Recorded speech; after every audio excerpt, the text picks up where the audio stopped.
Hi, it's Joe Burgo, and this is the fourth in my series of videos about psychodynamic psychotherapy. This video will be about the topic of resistance. Now, before I can talk about resistance, I think I need to say a little bit about psychological defense mechanisms, which gives me an opportunity to mention my new book. Why do I do that? Psychological defense mechanisms and the hidden ways they shape our lives. This book will be available on Amazon in both print and digital formats not long after I release this video, also in digital format only at Barnes & Noble, and not long after that on the iTunes platform. So in this book I talk about psychological defense mechanisms as lies we tell ourselves to ward off pain we find unbearable.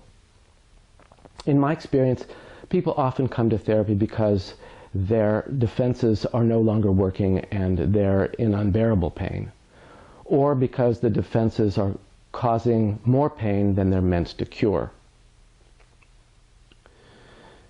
So after people come into treatment, they often feel a kind of relief, partly from feeling that they're not alone in their suffering, and also because there's someone there who's listening and who doesn't judge them.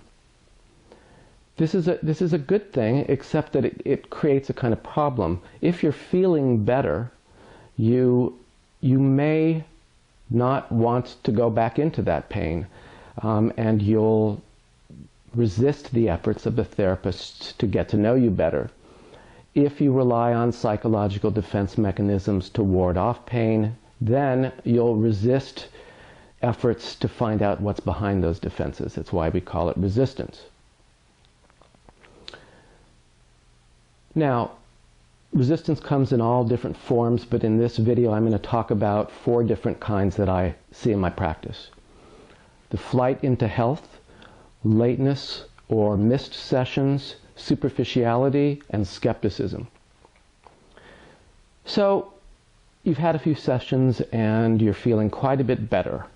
Looking back on the crisis, you may wonder what the big deal was. Maybe you were just making too much of it, and maybe you don't even need to be in therapy anymore. When I encounter this kind of resistance, I make sure not to make the clients feel that I'm trying to force pain back on them. Instead, what I would do is I'd probably repeatedly bring up those earlier painful sessions and wonder aloud what happened to all that pain. I think I'd probably also say something like, I wonder if you're afraid to go back into that place, which is totally understandable. You might also be feeling so much better that you want to avoid therapy so much you start showing up late, always with perfectly reasonable excuses. Of course, the resistance is unconscious.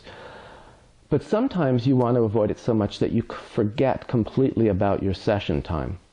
Now, this is often much easier to get someone to face up to as resistance, because most of us by now know that this kind of forgetting isn't as meaningless as it sometimes seems. Okay, I also find that clients after the initial difficult sessions sometimes start talking about much more superficial things than they did in the beginning. From my point of view, I might feel like, oh, the work lacks vitality, like, are we wasting our time? I had this experience recently with one client who had been very enthusiastic about the work in our first 2 sessions. He'd watched my videos, he'd read a lot of my posts, and felt good about the way that I worked. Then in the 3rd session, he started to seem a little remote, and even more so in our 4th session. And I brought it up to him, and it turned out that he had been having doubts about whether or not I was the right therapist for him. In particular, he was worried that I wouldn't respect his religious convictions and I might impose my supposedly more liberal values upon him.